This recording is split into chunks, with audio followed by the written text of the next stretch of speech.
লাঞ্চের টাইমে আমরা একটা রেস্টুরেন্টে যখন গেছিলাম, রেস্টুরেন্টটা ছিল অসাধারণ। কারণ রেস্টুরেন্ট থেকে পাহাড়ের যে ভিউটা মারাত্মক ছিল, আমার ভীষণই পছন্দ ছিল। কারণ রেস্টুরেন্টের খাওয়া দাওয়া আমি বলবো না কতটা ভালো ছিল, তার থেকে এই যে ভিউটা তোমাদের দেখাচ্ছি, ভিউটা ছিল মারাত্মক।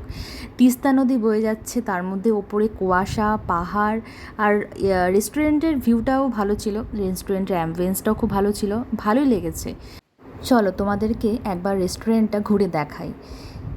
পাহাড়ে করলে যেন দেখো ওখান থেকে কুয়াশা দেখা যাচ্ছে, আর পাশে একটা শিবের মূর্তি দেখেছিলাম, যেটা দেখে মন পুরো ভরে গেছিলো আমার। আর এই পাশে আমরা চেয়ারে বসে খাচ্ছিলাম সবাই মিলে, খুবই ভালো লাগছিল।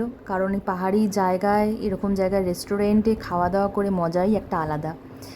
আমার তো পাহাড়ের ভিউ দেখতে খুবই ভালো লাগে, আমি ভীষণই ভালোবাসি, আমি ভীষণ ফ্যান হয়ে গেছি পাহাড়ের। তো তোমরা কারা কারা পাহাড়ে ঘুরেছো, কোথায় কোথায় ঘুরেছো, পাহাড়ে ঘুরতে ভালোবাসো কি না, অবশ্যই কিন্তু আমাকে কমেন্ট করে জানিও। আমরা এখন আছি সিকিমে, মানে সিকিম যাওয়ার পথে একটা রেস্টুরেন্টে, ওয়েসিস রেস্টুরেন্টে, একটা রেস্টুরেন্ট বা বলতে পারো একটা ক্যাফে।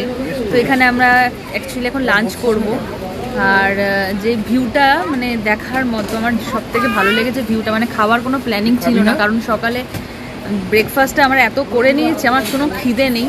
কারণ সব বাচ্চা আছে সামনে, তো সবাইকেই মানে সবার মনে হলো চলো একটু কিছু হালকা কিছু খেয়ে নিই, কারণ আমাদের হোটেলে যেতে যেতে প্রায় 5টা মতন বেজে যাবে।